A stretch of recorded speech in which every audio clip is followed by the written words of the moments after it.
day na live sa medic student na secretary sa private resort. Ayan, pasarap siya dyan. Yes! Hi guys! So ngayon, magpa-practice tayo ng venipuncture kasi later, mayroon kaming practical. Kakagising ko lang yan and ayan ang aking almusal. May hindi. Ayan, maglagay na ako ng tourniquet kasi kakapain ko na yung kanyang ugat. Kasi doon ako tutusok, alangan. And yan, iti-check natin yung mismong needle kung gumagana ba yung... Basta yun, nakalimutan ko, kakagising ko lang kasi ngayon habang nagbo-voice over ako eh. And yan, tutusok na ako niyan. Pack black and white kasi syempre, sensitive yung content and may dugo na related. And yan guys, tapos na nga pala ako niyan. Papasok na ako niyan na. Di ko na pinakita yung process ng pag-asikaso kasi kabisado nyo na yun. And yan, nasa school na ako niyan. Diyan na ako magtatali ng buhok kasi major namin yan. Makapagalitan ako ni ma'am. Kaya ayan, mag-aasikaso tayo ng ating hair. Tapos, ano namin yan eh, major namin yan ng histopat namin yan. So, ayan, tapos na ako niyan. Diba? Lalagyan natin ng ribbon para cutie-cutie. And yan, dahil magaling akong tao, hindi ko nagawa yung index ko, dyan ako gagawa. O, diba?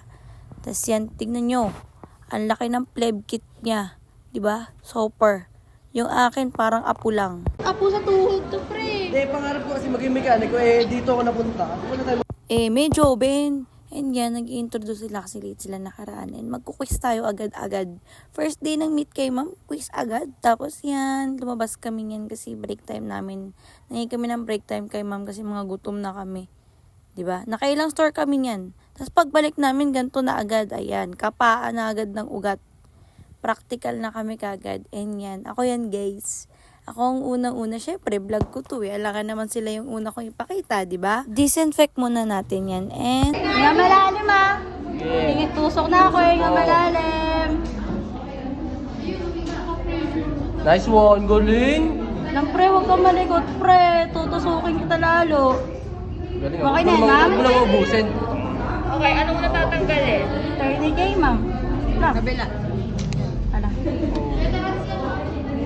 Okay na, 100. Yeah, 1, 2, 3. And yan, medyo mali pa yung paglagay ko ng cup ng needle kasi hindi pa ako ganun kamarunong. Tsura ko, nung ako na yung tutusukan, te.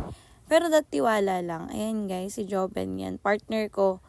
Marunong naman siya. So far, isang tusok lang. And yan si Charm. Isang tusok lang din yan.